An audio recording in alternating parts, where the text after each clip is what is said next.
bonjour. D'abord, j'ai pas de masque, pardonnez-moi, mais je suis à plus d'un mètre de la personne qui m'interroge et je suis là pour 3 minutes, et donc moins de 15 minutes.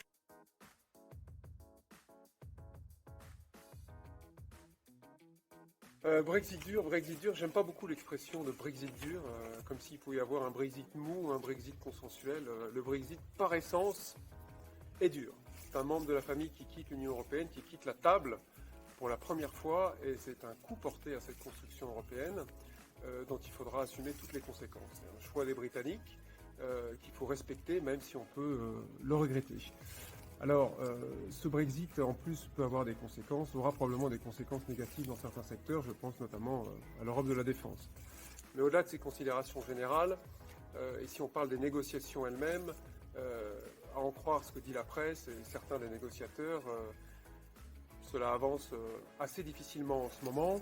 Et pourtant, il y a urgence parce que un accord demeure absolument prioritaire. C'est l'objectif, encore et toujours prioritaire. Et il y a une date qui est très importante, qui est celle de la fin du mois de juin 2020, parce que avant cette date, on doit décider d'une prolongation ou non des négociations en 2021. Est-ce que je suis pessimiste ou optimiste? Comme disait Jean Monnet, mot que pourrait reprendre d'ailleurs Michel Barnier, ni optimiste ni pessimiste, mais déterminé. Un accord reste l'objectif essentiel pour qu'on sorte au mieux de cette histoire.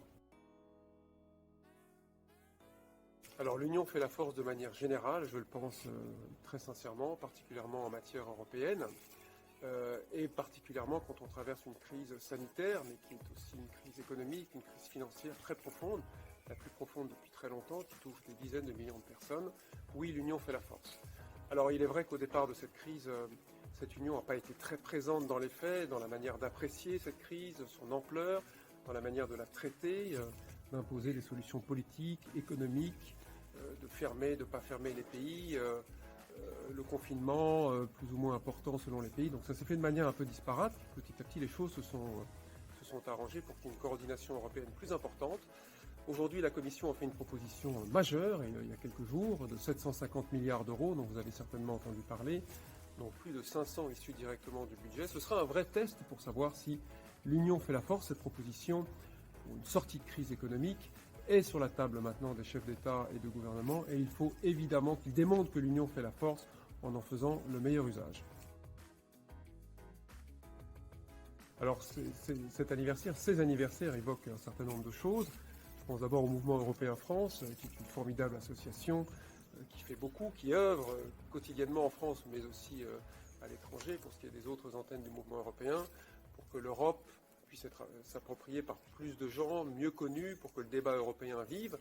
Et pour ce qui se passe en France, je connais bien cette association qui est extrêmement active, dont il faut saluer le travail, et évidemment à sa tête, quelqu'un que j'apprécie particulièrement, Hubert Antony, que je connais depuis longtemps, avec qui j'ai eu le plaisir et le privilège de travailler il y a quelques années.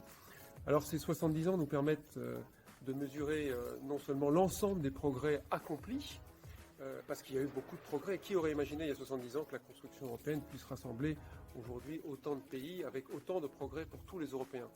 Mais cet anniversaire de la déclaration Schuman nous permet aussi de mesurer la distance qui existe encore parfois entre le projet européen et les Européens, tous les efforts qu'il faut faire quotidiennement pour que ce projet continue à avancer, continue à intéresser les gens, et c'est loin d'être une chose facile, on le voit à travers notamment des divisions qui s'imposent dans le débat entre le nord et le sud de l'Europe, entre l'est et l'ouest. Donc c'est un effort quotidien, c'est un effort de tous. L'Europe, c'est quelque chose qui doit être dans les mains de chacun et de chacune des citoyens et des citoyennes européens.